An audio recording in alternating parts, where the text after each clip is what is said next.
नमस्कार मित्रों आज की वीडियो में हम नासदीय सूक्त के दूसरे श्लोक के ऊपर चर्चा करेंगे। तो चलिए वीडियो को आरंभ करते हैं। युवा गुहिषजीनां युवा कुसुमतीनां भूया बाबा जदावनाम्। न मृत्युरासीत मृतम न तरहि न रात्र्य अहन आसीत प्रकेतः आनीदवातम स्वधया तदेकम तस्मात् धान्यन्न परः किंचनास। तो मित्रों ये जो हमारा नासदीय सूक्त है उसका दूसरा श्लोक है। तो चलिए सबसे पहले हम इस श्लोक के अर्थ को समझते हैं। तो इसको सबसे पहले हम तोड़ देते हैं क्योंकि यहाँ पर बहुत सारी संधियाँ हैं और उन संधियों में कई बार बहुत सी बातें समझ में नहीं आती हैं। तो इसको जब हम तोड़ देते हैं तो ये श्लोक बन जाता है, न मृत्युः आसीत् अमृतम न तरहि न रात्र्या अह न आसीत् प्रकेतः अनिद्वातम स्वधया तत् एकम तस्मात् धान्यन न परः किंचन आस। तो चलिए अब इसको समझते हैं कि यहाँ पर क्या बोला जा रहा है। तो सबसे पहले बोला है, न मृत्युः आसीत अमृतम न तरहि, अर्थात उस समय पर न मृत्यु थी और न ही अमरता थी। फिर आगे बोला जाता है, न रात्र्या अह न आसीत प्रकेत, अर्थात न अंधकार था और न प्रकाश था। तो दोनों की ही तब अभिव्यक्ति नहीं थी। फिर आगे बोला जाता है, आनीद वातम स्वधया तदेकम, अर्थात स्वीकारता और त्यागता स्वयं में वो एक। फिर आगे बोला जाता है, तस्मात् धान्यन न परः किंचनास, अर्थात उस बीज से पहले कोई नहीं था। तो ये जो श्लोक है इसको अब आप यदि पूरे में समझें तो यहाँ पर जो बोला जा रहा है वो यही बोला जा रहा है कि उस समय पर ना तो मृत्यु थी और ना ही अमरता थी। उस समय पर न तो अंधकार था और न ही प्रकाश था, क्योंकि दोनों की ही उस समय पर अभिव्यक्ति नहीं थी। क्योंकि अंधकार जो है वो वास्तव में प्रकाश का ही अभाव है, तो इसलिए आप कह सकते हैं कि उस समय पर प्रकाश नहीं था, और क्योंकि प्रकाश नहीं था इसलिए अंधकार भी नहीं था। और वो फिर बोलते हैं कि एक था केवल उस समय पर, और वो स्वयं में ही स्थित था और स्वयं में ही वो स्वीकारता था और त्यागता था। और वो वास्तव में बीज है, धान्य बोला है, धान्य अर्थात बीज, वही जो था वो बीज है, उससे पहले और कोई नहीं था। तो जैसा कि हम पहले भी जानते हैं कि नासदीय सूक्त जो है वो वास्तव में हमारी सभ्यता का सबसे परिष्कृत रूप है, ये समझने का कि ये जो सारी सृष्टि है इसकी उत्पत्ति कैसे हुई। तो ये भारतीय सभ्यता की सोच है आज के समय में वास्तव में, क्योंकि विज्ञान का प्रभुत्व है और विज्ञान जो है वो इस समय पर मुख्य रूप से पश्चिमी विचारधारा के द्वारा सृजित हुआ है। इसलिए सबसे पहले हमें यहाँ पर अपनी जो दृष्टिकोण है उसको ही थोड़ा ठीक करना होगा, क्योंकि हम इस समय पर ये सोचते हैं कि ये जो ब्रह्मांड है ये कोई एक इकाई है जो कि हमसे भिन्न है, अर्थात ब्रह्मांड अपने आप में स्थित रह सकता है और हम अपने आप में स्थित रह सकते हैं, और हमारे परिवर्तन से वास्तव में ब्रह्मांड में कोई परिवर्तन नहीं होता। इस प्रकार की विचारधारा हम रखते हैं, किंतु धीरे धीरे विज्ञान अब ये पता कर चुका है कि वास्तव में ऐसा नहीं है। जैसे कि हम जानते हैं कि जो हाइजेनबर्ग अनसर्टेनिटी प्रिंसिपल है वो ये बोलती है कि आप इस संसार में किसी भी इकाई का जो मोमेंटम है, अर्थात जो उसमें उसका जो चलने की जो उसकी क्षमता है और जो उसकी स्थिति है, उन दोनों को एक साथ आप उसे मेजर नहीं कर सकते हैं आप। अर्थात यदि आप उसकी स्थिति को अनुभव कर लेंगे तो आपको ये नहीं पता होगा कि वो किस गति से चल रहा है। यदि आप उसकी गति को मेजर कर लेंगे तो फिर आप जो है उसकी स्थिति को नहीं बता सकते कि वो वास्तव में कहाँ पर है। और एक और जो आज के समय हम जानते हैं क्वांटम मैकेनिक्स के द्वारा, वो ये है कि जो कोई भी कण है उसमें केवल उसका कण वाला ही रूप नहीं होता, उसके एक तरंग वाला भी रूप होता है, उसकी उसका एक वेव फंक्शन होता है जो कि उसकी प्रोबेबिलिटी को बताता है कि उसकी किसी स्थान पर होने की क्या संभावना है, वो बताता है हमको। और बोला जाता है कि आप किसी भी जो कण है उसकी वेव फंक्शन के आधार पर उसकी उसकी स्थिति को बता सकते हैं, और उसका जो वेव फंक्शन होता है वो प्रोबेबिलिटीज़ के आधार पर निर्भर करता है। और कई बार ऐसा भी होता है कि कोई जो कण है वो एक स्थिति में भी हो सकता है और किसी और स्थिति में भी हो सकता है, और आपको ये नहीं पता होता है कि वो वास्तव में किस स्थिति में है।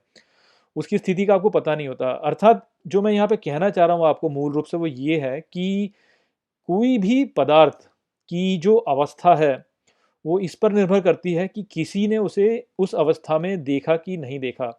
और जब भी वो पदार्थ की एक अवस्था को जानता है तो दूसरी अवस्था के बारे में उसको ज्ञान नहीं रहता। इस प्रकार से क्वांटम मैकेनिक्स हमें बताती है। यही यंग्स डबल स्लिट एक्सपेरिमेंट के द्वारा भी हमने समझा है, जहाँ पर कि जब एक इलेक्ट्रॉन किसी स्लिट से जाता है तो यदि हम देखते हैं कि वो उस स्लिट से गया है, तभी जो हमें उसका परिणाम देखने को मिलता है वो उसके अनुसार होता है। अन्यथा यदि हमने ये नहीं देखा कि वो कौन सी स्लिट से गया, तो जो परिणाम हमें देखने को मिलता है वो ऐसा होता है जो कि उसी से संबंधित होता है। तो अर्थात यहाँ पर जो बोला जा रहा है वो ये है कि ये जो ब्रह्मांड है इसकी जो अवस्था है वो निर्भर करती है कि कोई उस अवस्था का साक्षी है कि नहीं है।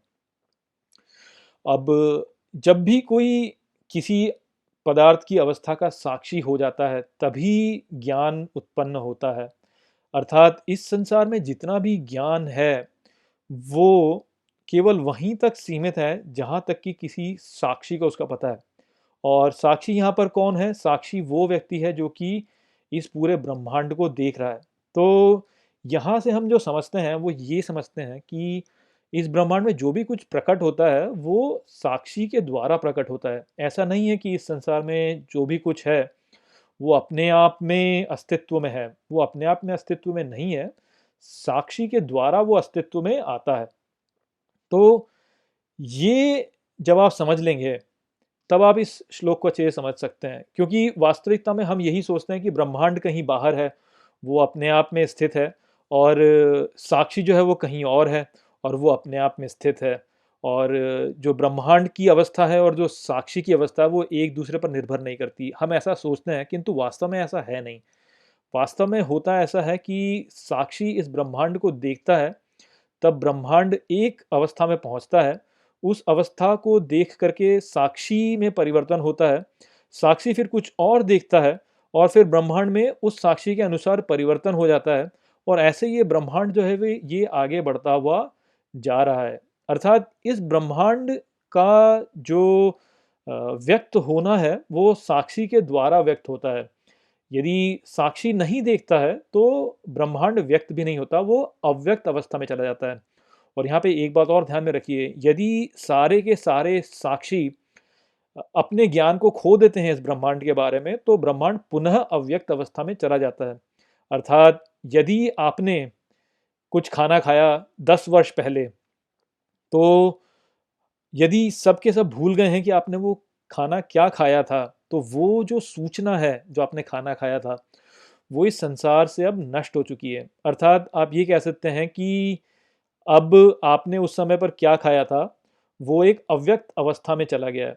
तो यदि आप इस रूप से देखते हैं तो आप ये समझते हैं कि इस ब्रह्मांड में जो भी कुछ है वो वास्तव में साक्षी के द्वारा ही है। और यदि साक्षी इस ब्रह्मांड को भूलता चला जाए तो जो भी ब्रह्मांड में व्यक्त हुआ है वो अव्यक्त होता चला जाएगा। तो इसीलिए हमारी जो परंपरा है उसमें बोला जाता है कि ब्रह्मांड व्यक्त होता है और फिर अव्यक्त हो जाता है और फिर पुनः व्यक्त होता है और फिर अव्यक्त हो जाता है। तो इस प्रकार से ये व्यक्त अव्यक्त की जो स्थिति है ये चलती रहती है। अब आप ये सोचिए कि जितना भी ज्ञान हमारे पास में है इस समय पे वो सारा ज्ञान हमारे पास में व्यक्त हुआ है। तो वो जो ब्रह्मांड में इस ज्ञान का व्यक्त होना है उसी के बारे में यहाँ पे चर्चा की जा रही है। अब आप ये जानिए कि मृत्यु जो है और अमरता जो है वो भी वास्तव में ज्ञान ही है। और यदि ये ज्ञान है तो ये भी हमारे समक्ष कभी व्यक्त हुआ होगा, और जब ये व्यक्त हुआ उसके पहले ये व्यक्त नहीं हुआ होगा। तो इसीलिए यहाँ पे बोला जा रहा है कि ना उस समय पर मृत्यु थी और ना उस समय पर अमरता थी, क्योंकि ये दोनों भी विचार हैं जो कि हमारे दृष्टा या हमारे भीतर जो दृष्टा है जिसको कि ब्रह्म स्वरूप बोला जाता है उसके भीतर व्यक्त हुआ है। ठीक वही बात जो है वो अंधकार और प्रकाश के बारे में भी लागू होती है कि अंधकार और प्रकाश जो है वो भी वास्तव में व्यक्त हुए हैं। और इसीलिए यहाँ पे बोला जा रहा है कि अंधकार और प्रकाश दोनों की ही अभिव्यक्ति उस समय पर नहीं हुई थी, क्योंकि अंधकार का होना और प्रकाश का होना भी वास्तव में ज्ञान ही है। आप इस प्रकार से सोचिए कि जो ऐसा प्राणी है जो कि प्रकाश के प्रति संवेदनशील नहीं है, उसने उसने प्रकाश को कभी भी देखा ही नहीं, और कभी भी उसने ये पुष्टि नहीं की कि वास्तव में प्रकाश है। तो जब उसने ये पुष्टि की ही नहीं कि प्रकाश है, तो किसी भी दृष्टा ने वास्तव में प्रकाश को देखा ही नहीं। अब यदि उसने प्रकाश को देखा ही नहीं तो प्रकाश व्यक्त ही नहीं हुआ, और यदि प्रकाश नहीं है तो अंधकार भी नहीं हो सकता, क्योंकि अंधकार जो है वो वास्तव में प्रकाश का ही अभाव है। तो इसलिए ना उस समय पर प्रकाश की अभिव्यक्ति हुई थी, ना उस समय पर अंधकार की अभिव्यक्ति हुई थी, क्योंकि उस समय पर हमारे जितने भी ये इंद्रियां हैं जिनके द्वारा हम इस संसार के साथ में अपना सहयोग करते हैं या सहभागिता करते हैं, वो होता ही नहीं था उस समय पे, क्योंकि इंद्रियां ही नहीं थी। फिर उस समय पर क्या था? तो उस समय पर केवल ब्रह्म था जो कि अपने भीतर ही सीमित था, वो अपने आप में ही स्थित था। उसको बाहर किसी और की आवश्यकता थी ही नहीं, वो अपने आप में ही था। उसके पास इंद्रियां नहीं थी तो वो अपने आप में ही था। आप एक रूप में ऐसे समझ सकते हैं कि जैसे आप जब गहरी नींद में होते हैं, तो गहरी नींद में आप की सारी इंद्रियां जो होती हैं वो शांत हो चुकी होती हैं। अब क्योंकि आपके पास में कोई भी इंद्री नहीं रहती, तो इसलिए आपको कोई अनुभव भी नहीं होता। तो वो जो स्थिति है उसमें आप स्वयं में ही खोए हुए हैं। वही स्थिति की बात यहाँ पे की जा रही है। उस समय पर कुछ भी नहीं है वास्तव में। आपको ना तो किसी बात का ज्ञान है, ना ही किसी बात का अज्ञान है उस समय पर, क्योंकि ज्ञान से ही अज्ञान होता है। ज्ञान अज्ञान क्या है? अज्ञान वास्तव में ज्ञान का ही अभाव है। तो यदि ज्ञान नहीं है तो अज्ञान भी नहीं है। तो उस समय ना तो ज्ञान होता है, ना उस समय पे अंधकार होता है, क्योंकि प्रकाश भी नहीं है। उस समय पर कुछ भी नहीं है, मृत्यु भी नहीं है उस समय पर, क्योंकि उस समय पर ना तो आरंभ है ना अंत है, कुछ है ही नहीं उस समय। तो यही बात यहाँ पे बताई जा रही है कि वो ब्रह्म जो था वो वास्तव में स्वयं में ही स्थित था, और वो स्वयं में ही स्वीकारता और त्यागता था, क्योंकि बाहर कुछ है ही नहीं, तो वो अपने आप में ही स्वीकार रहा है, अपने आप में ही त्याग रहा है। इसको कई बार जो है सांस लेने से भी बोला जाता है कि वो सांस ले रहा था, या वो स्पंदन कर रहा था, ये बोला जाता है। तो वो स्पंदन भी यदि कर रहा है तो वो अपने आप में ही कर रहा है, वो बाहर कुछ नहीं जा रहा है, उसके बाहर कुछ है ही नहीं। तो इसलिए वहाँ पे बोला जा रहा है कि उस बीज से पहले कोई नहीं था। तो यहाँ पे बीज बोला जा रहा है उसको, क्योंकि वही बीज है जो कि संसार को अस्तित्व में लेके आया। आप उसको इस रूप में भी समझ सकते हैं कि देखिए, आप जितने भी चेतन प्राणियों को इस समय पे देखेंगे, तो वो चेतन प्राणी सभी के सभी वास्तव में किसी न किसी बीज से ही उत्पन्न होते हैं। अर्थात मैं, आप सब अपने माता की कोख से जन्म लिए, अपने माता पिता के बीज से आप जन्म लिए, और इसको यदि आप पीछे लेते जाएं, लेते जाएं, लेते जाएं, लेते जाएं, तो निश्चित ही आप किसी एक इकाई पर पहुंचेंगे जहां से कि ये पूरा जो सिलसिला है अनुभव करने का, वो आरंभ हुआ। तो आप उसी रूप में समझ सकते हैं कि किस प्रकार से हुआ। अब यहाँ पर आप बोलेंगे कि ठीक है, वो तो सबसे पहले जो था वो या तो बैक्टीरिया था या अमीबा था या कुछ भी था, जो भी था, पर वो जो बैक्टीरिया और अमीबा है उसके भीतर भी वो बीज था। जैसे एक बीज होता है जिसको कि आप बोते हैं और उससे एक पूरा वृक्ष निकल के आता है, ठीक उसी प्रकार से वो जो अमीबा था उसके भीतर भी ब्रह्म था, वो बीज था, उसके भीतर वो क्षमता थी कि वो अपने आप को बड़ा कर सके और इस पूरे संसार को जान सके। तो ठीक उसी प्रकार से वो धीरे धीरे धीरे धीरे इवॉल्व हुआ, इवॉल्व हुआ, इवॉल्व हुआ, इवॉल्व हुआ, और इवॉल्व होकर आज के समय आप देख सकते हैं कि हम मनुष्यों तक पहुंच गया है। और हम मनुष्यों को इतना ज्ञान है कि हम इस जो पूरे संसार को हमने इतनी बड़े स्तर पर व्यक्त कर दिया है कि हम कई कई प्रकाश वर्षों दूर तक का ज्ञान अब हम अपने पास में रखते हैं इस संसार के बारे में। न केवल उतना ही, हम अपने स्वयं के बारे में भी बहुत सारा ज्ञान रखते हैं, हम अपने मन की सारी क्रियाओं के बारे में बहुत अच्छा सा ध्यान रखते हैं, और हम इस प्रकार से ब्रह्म तक सोच पा रहे हैं जो कि उस बैक्टीरिया के भीतर वो क्षमता नहीं थी, किंतु उसके भीतर वो बीज फिर भी था। और ये बीज जो है ये एक जनरेशन से अगली जनरेशन, एक पीढ़ी से अगली पीढ़ी, अगली पीढ़ी से वो हस्तांतरित होता गया है। और आप ये भी समझिए कि यदि एक बैक्टीरिया था, तो बैक्टीरिया के जो इंद्रियां हैं वो बहुत ही सीमित है। वो केवल अपने आसपास का जो पर्यावरण है केवल वहीं तक ज्ञान रख सकता है। तो वो इस संसार को किस स्तर तक व्यक्त कर पाएगा? वो केवल अपने चारों ओर तक ही उसे व्यक्त कर पाएगा। तो वो इस संसार को केवल उतने ही स्तर तक व्यक्त कर पाएगा जितनी कि उसकी इंद्रियां उसको क्षमता देती हैं। किंतु ये जो बीज है ये धीरे धीरे आगे बढ़ा है, तो इसकी इंद्रियों में विकास हुआ है और इसने अपने चारों ओर के इस पर्यावरण के साथ में एक सहभागिता करते हुए इस पर्यावरण को आगे विकसित किया है। और ऐसे वास्तव में ये जो पूरा संसार है, ये जो पूरा ब्रह्मांड है, ये अस्तित्व में आता गया है और इस ज्ञान का वास्तव में कोई अंत नहीं है। ये जो ज्ञान है ये कहीं भी दूरी तक जा सकता है, बहुत दूरी तक जा सकता है और ये कभी अंत नहीं होगा इसका। केवल इतना हो सकता है कि ये जो ब्रह्म है, जो कि हम सबके भीतर स्थित है, यही जो बीज है, यही बीज वास्तव में आगे चल के उस स्थिति में जाने लगे जबकि इसका जो ज्ञान है वो फिर से सिकुड़ने लगे। क्योंकि जो भी ज्ञान हमने मानवता ने आज के समय प्राप्त किया है, यदि कल को न्यूक्लियर होलोकॉस्ट हो जाता है या कुछ भी ऐसा हो जाता है और हमारी सभ्यता नीचे गिर जाती है, तो जितना भी ज्ञान हमने प्राप्त किया ये सारा खो जाएगा और ठीक उसी प्रकार से जो ब्रह्मांड होगा उसी स्तर तक अव्यक्त हो जाएगा।